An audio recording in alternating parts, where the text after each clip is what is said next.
Communist party of India CPI की ओर से बीदर लोकसभा क्षेत्र के उम्मीदवार सागर खंडरे को समर्थन देने के लिए आज बुधवार 1 मई को बीदर के सीपीआई कार्यालय में पार्टी की एक मीटिंग आयोजित की गई, जिसमें सीपीआई और कार्यकर्ता उपस्थित हैं। इस अवसर पर मौला मुल्ला, अली अहमद खान, बाबूराव हन्ना, परवेज कमाल, जॉर्ज फर्नांडिस, नजीर अहमद चोंडी के अलावा अन्य उपस्थित रहे।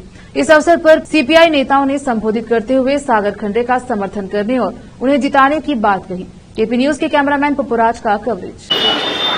भारत देश में नहीं, पूरे दुनिया भर में एक दृष्टिकोण, एक नजरिया बदलने वाला जो सोच आया कार्ल मार्क्स के माध्यम से। आज क्रांति दिन है, जागतिक क्रांति दिन है, आज श्रमिकों का दिन है, जो कलम लेके श्रम करता है और कोई कुदाली फावड़ा लेके श्रम करता है, जो पसीने का खाता है वही राज करना चाहिए। ये जो सोच कार्ल मार्क्स ने फिलॉसफी के माध्यम से, दास कैपिटल के माध्यम से इस दुनिया के सामने रखने के बाद में उसको पागल बोला जाता था और सरल बना देता है। पहले धर्म ये शोषण का, लुटालुट का साधन बनाया गया। बहुत सारे धर्म उसमें सुधरते सुधरते आ गए, लेकिन मार्क्सवाद जीवन शैली में सबसे परफेक्ट विचारधारा चलने वाली और समाज को प्रगति की ओर ले जाने वाली और खास करके हर इंसान को ईमानदारी सिखाने वाली, ईमानदारी के रास्ते पर मजबूती से रहने वाली एक सिद्धांत बन गया, व्योमा कंपनी बन गई। ये तमाम देखने के बाद में आज लोग बहुत जोर शोर से बीजेपी को खिलाफ में उठ रहे हैं। उठना भी जरूरी है और खास करके उसमें हमें कोई अगला इंडिया ಒಕ್ಕೂಟದ ಮೇನ್ ಉದ್ದೇಶ ತಿಳ್ಕೊಂಡ್ರೆ ಬಿಜೆಪಿ ಸೋಲಿಸಬೇಕು. ಯಾಕೆ ಸೋಲಿಸಬೇಕು? ಬಿಜೆಪಿ ಎಂದು RSS ಉತ್ಪನ್ನ ಆದ ನಂತರ ಅವರು ಒಂದೇ ಒಂದು ಇಶ್ಯೂ ಏನಂದ್ರೆ ಭಾರತದ ಸಂವಿಧಾನ ಬದಲಾಯಿಸಬೇಕಂತ ಅವರು ದೇಶದ ತಿರಂಗಕ್ಕೆ ಒಪ್ಪಿಲ್ಲ, ಸಂವಿಧಾನಕ್ಕೆ ಒಪ್ಪಲಿಲ್ಲ. ಮತ್ತು ನಿನ್ನೆ ಮೊನ್ನೆ ಮತ್ತೆ ಟಿ ವಿದಲ್ಲಿ ಏನು ಗೋಧಿ ಮೀಡಿಯಾ ಅಂತ ಹೇಳೋದು, ಆ ಗೋಧಿಯ ಮೀಡಿಯಾದ ಪ್ರಚಾರ ಶುರು ಮಾಡ್ಯಾರ.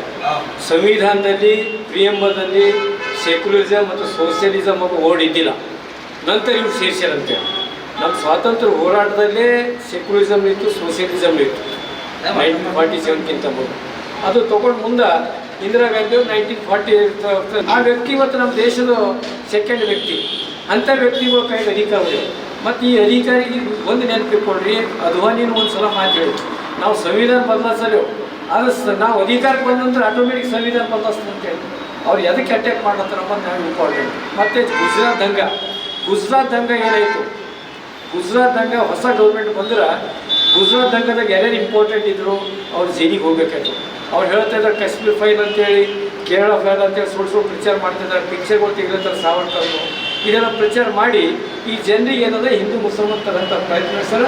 ಅದು ನಾವು इस प्रेस कॉन्फ्रेंस में मैं श्री कॉमरेड बाबूराव हन्ना जी और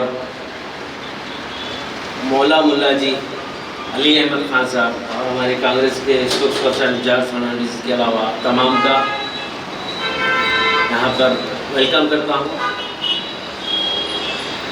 आज मुल्क में जो सियासी सूरत हाल है, जहाँ पर जो है बेरोज़गारी, करप्शन, क्राइम, अत्याचार, माइनॉरिटी, उन तमाम उम्मीदवारों को जो है भारी अक्सरियत से जिताने की अपील करता हूँ, ताकि आने वाले दिनों में हिंदुस्तान में डेमोक्रेसी कायम रहे, दस्तूर को कोई ख़तरा ना हो। इसके लिए कांग्रेस की ज़ेर क़यादत इंडिया अलायंस का आना ज़रूरी है। मैं मुल्क के तमाम वोटर्स से अपील करता हूं कि आने वाले दिनों में इंडिया अलायंस के तमाम उम्मीदवारों को कामयाब बनाते हुए कांग्रेस की ज़ेर क़यादत इंडिया अलायंस की हुकूमत कायम करने में आप अपना योगदान लगाएं। पार्टी ऑफ इंडिया ಅವರ ಜಿಲ್ಲಾ ಕಚೇರಿಯಲ್ಲಿ ಏನಿವತ್ತು ಒಂದು ಪ್ರೋಗ್ರಾಮ್ ಆಯೋಜನೆ ಮಾಡಿದ್ದಾರೆ. ಬಾಬುರಾವ್ ಸರ್ ಬಂದಿದ್ದಾರೆ, ಅವರಿಗೂ ನಮಗೂ ಕಳಿಸಿದರೆ ನಮ್ಗೆ ತುಂಬ ಸಂತೋಷ. ಅದೇ ರೀತಿ ಮೌಲಾ ಸಾಹೇಬರು ಗುಲ್ಬರ್ಗದಿಂದ ಬಂದಿದ್ದಾರೆ, ನಮ್ಮ ಪರ್ವೇಸ್ ಕಮಾಲ್ ಅವರಿದ್ದಾರೆ, ಮತ್ತು ನಮ್ಮದು ಅಲಿ ಅಹಮದ್ ಖಾನ್ ಅವರು ಇದ್ದಾರೆ, ಹಾಗೂ ತಮಾಮ್ CPI ವರ್ಕರ್ಸ್ ಇದ್ದಾರೆ. ನಮ್ಗೆ ತುಂಬ ಸಂತೋಷ. ಇವತ್ತು ಅವರು ಫೋನ್ ಮಾಡಿ ನಮ್ಮ ಜಿಲ್ಲಾಧ್ಯಕ್ಷರನ್ನು ಹೇಳಿದ್ರು, ಹಿಂಗೆ ನಾವು ಓಪನ್ಲಿ ಅನ್ಕಂಡೀಷನಲಿ ನಾವು ಸಪೋರ್ಟ್ ಮಾಡ್ತೀವಿ ಸಾಗರ್ ಖಂಡ್ರೆ ಅವರಿಗೆ. ಯಾಕಂದರೆ ಅವ್ರ ಪಕ್ಷನೂ ಇಂಡಿಯಾ ಅಲಯನ್ಸಲ್ಲಿದೆ. ಅವ್ರ ವಿಚಾರಧಾರ, ಕಾಂಗ್ರೆಸ್ ವಿಚಾರಧಾರ ಎಲ್ಲ ಒಂದೇ ಇದೆ. ಏನಂದರೆ ನಮ್ಮ ದೇಶದಲ್ಲಿ ಸಂವಿಧಾನ ಉಳಿಬೇಕು, ನಮ್ಮ ದೇಶದಲ್ಲಿ ಶಾಂತಿ, ಸೌಹಾರ್ದತೆ, ಅಣತಂಬಿ ಎಲ್ಲರೂ ನಾಡಲ್ಲಿದ್ದೇವೆ. ನಾವು ಬಸವಣ್ಣ ನಾಡಲ್ಲಿ ಏನಿತ್ತಪ್ಪ, ಸಮಬಾಳು ಸಮಪಾಲು, ಎಲ್ಲರೂ ಒಂದೇ. ಅವ್ರು ಆ ಗಮನಕ್ಕೆ 12ನೇ ಶತಮಾನದಲ್ಲೇ ಅವ್ರು ಹೋರಾಟ ಮಾಡೋದಂತ ಬಸವಣ್ಣ ನಾಡದಲ್ಲಿದ್ದೆವು. ನಾವು ಈ ಜಾತಿ ಮತ ಅದನ್ನ ನೋಡಿ ಅದೆಲ್ಲ ಭೇದ ತೆರೆಯಲ್ಲಿ ಇಟ್ಕೊಳ್ಳೋದೇನೆ. ಒಳ್ಳೆ ಕ್ಯಾಂಡಿಡೇಟ್ ಸಾಗರ್ ಖಂಡ್ರೆಯವರಿಗೆ ಪ್ರಚಂಡ ಬಹುಮತದಿಂದ ಗೆಲ್ಲಿಸ್ತೀವಿ, ಗೆದ್ದೇ ಗೆಲ್ತಾರ. ನಿಮ್ದೆಲ್ಲ ಆಶೀರ್ವಾದ ಅವ್ರನ್ನ ಗೆಲ್ಬೇಕಂತ ಹೇಳಿ ನಾನು 2 ಮಾತು ಮುಗಿಸ್ತೀನಿ.